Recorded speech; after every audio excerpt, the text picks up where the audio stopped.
How y'all doing? It's your boy here, Willing and Able here, back with another one. And today, on this episode, we're going to talk about what is it like being a teacher in this generation. See y'all in the episode. As you can see, I have a very special guest with me, Miss Jeremiah Williams. Introduce yourself, Miss Williams. Let the people know who you are.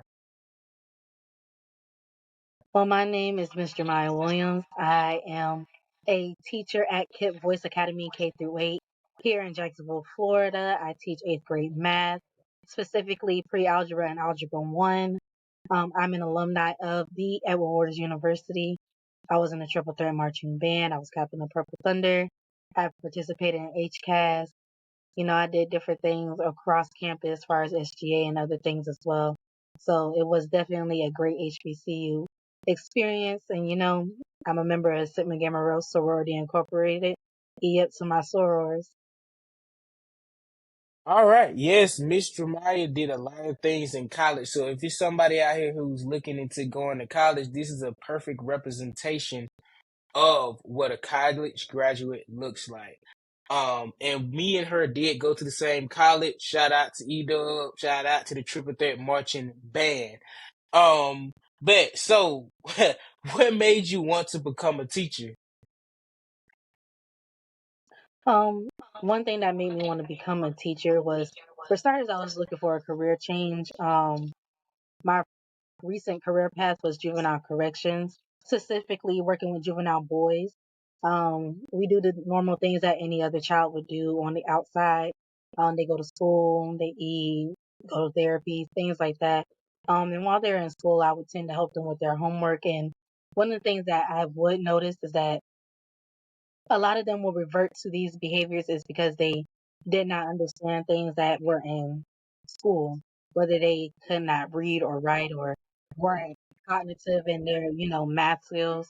So I just felt like I could be able to close that barrier, transitioning over. Okay, okay, yeah, that's very good that you said it because I seen that too. Like a lot of people say they became teacher because they seen like kids was not doing well with their homework or something involving education, and they find out if they get into the school system, they can figure out what's wrong and try to help them in that aspect instead Mm, of waiting till they get to the point of their life where they going to juvenile correctional yeah. facilities. So I definitely see Mm, that, and as a male teacher, it's definitely needed because a lot of us, a lot of our male students don't have that guidance. They don't have that father figure in their household. So we have to be that father figure. So as a male teacher, I try to be like, hey, don't go here, don't do these things. As a man, you're supposed to do this, you're supposed to dress a certain way. So I'm definitely glad that you became an educator because of that reason. My next question I have for you is, what is it like teaching in this generation? One thing I can say about this generation is that they're not like any other generation, whether it's ours or those before us. Um, when we were coming up, per se, technology was really like bursting on the scenes. Like we were the first ones to experience doing online tests and doing like Instagram and Snapchat and all that stuff. So it's like internet was just starting to become buzzing and popping around the times we were growing up. So now that it's here and that it's arrived, technology is more used in the classroom where they want you to kind of put them on a screen and tell them to do IXL or to Mm. do Clever or Edpuzzle or Legends of Learning or whatever learning platforms that they want us to use rather than that in-person instruction. That is definitely true. And me as a business teacher and a computer science teacher, I had to learn how to incorporate Hmm. technology into my lesson plans. So like one assignment that I had was they had to make a movie about cyberbullying and they could use like TikTok and decide they was bullying somebody on there, or they could use TikTok and pretend like somebody did a viral dance but they did it wrong. It's just things like that that helps bring that reality of internet and teaching. So you have to find a way to merge those two professionally. Hmm. So my next question for you is, Do you feel like you have made an impact on your students? I can honestly say that I have. Whether it was like my boys in the facility or even my kids now, is just if you don't take anything away from what I'm teaching on the board, at least you can take away from these life lessons, these little nuggets that I'm giving you about life, things that I probably would have wished that my teacher would have told me about or taught to me about or, you know, did. Because at the beginning of my class, I do like an icebreaker to like break the ice before we even get into the lesson, whether it be like a little minute mystery or I have like a topic of discussion, whether it be about music or culture, a debate, whatever the case may be, just to break the ice so these kids can have these conversations because they're not critically thinking like that anymore. They're just reacting and not having a forethought. There's nothing critical to think about anymore because they can access it at the a drop of a hat, at a drop of a thumb. So it's not like I had to put a thought process behind everything. Yeah, that's definitely true. And like I said, we need more teachers who can connect with the students. Now, us being two young teachers, we have an advantage where the children seem like they Yeah. could connect more with us because we're not that far in age away from them. So like sometimes I give my students real life examples. I say, look, I'm 20 some and these are the mistakes I made. These are the mistakes I don't want you to make. This what I did right, and I want you to take this and become better at this than I was. So like I seen multitude Hmm. of students have either changed from being in sixth grade to eighth grade. By the time they get to eighth grade, they start dressing up, they start joining organizations, and I'm like, dang, like I only been teaching for 2 years, and Hmm. now my students up there just being stars academically and in sports or band or cheerleading.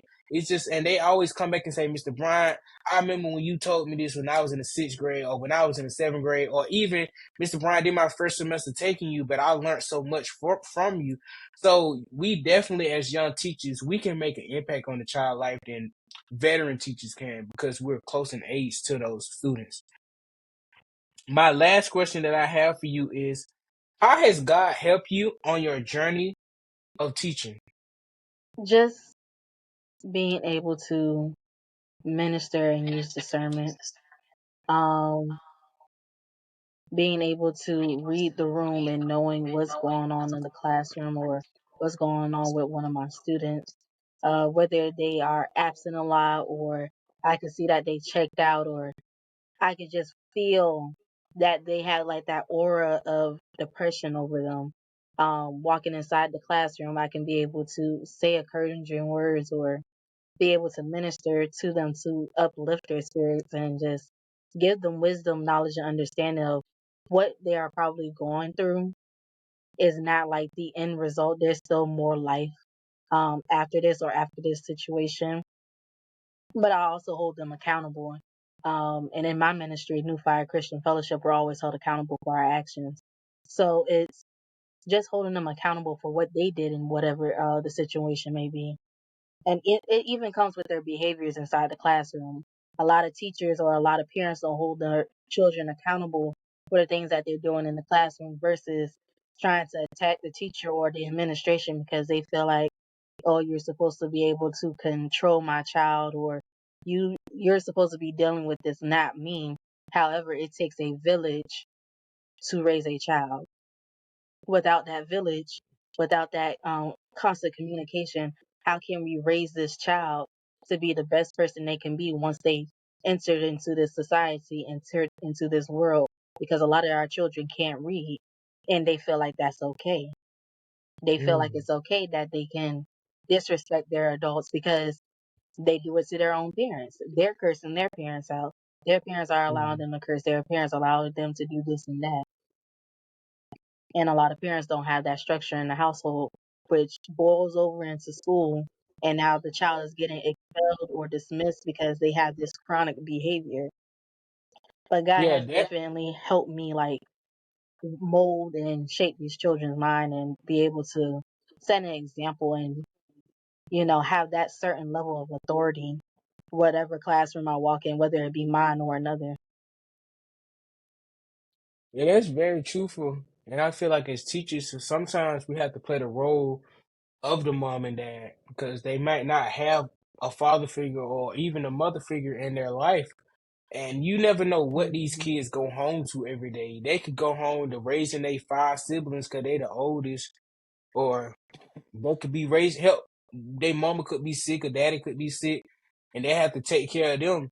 So you just got to be gentle with these Mhm. students because I realize a lot of them are not specifically behavior issues. They just don't have guidance. Mhm. And once you give them that guidance, they'll come to you and be like, Mr. Brian, I really want to X, Y, and Z. Mr. Brian, I really want to do this and that. They'll come to you because they see like, okay, he actually telling me right. Of course, at first they're gonna fight you, because they never had nobody to hold them accountable or to show them, that they can be a child. Just 2 weeks ago, I had a student came up to me and they was like, Mr. Brian, can you start a club? I'm like, a club? She was like, yeah. So I said, okay. And I thought to myself, maybe this child need the guidance and she see it through me. So, if God give me the ability to do it, I'm going to do it. And that's how you should be as a teacher. Some days you're going to go home and you're just going to be tired. But you got to think about in 10 years from now, how would that student come back and see you?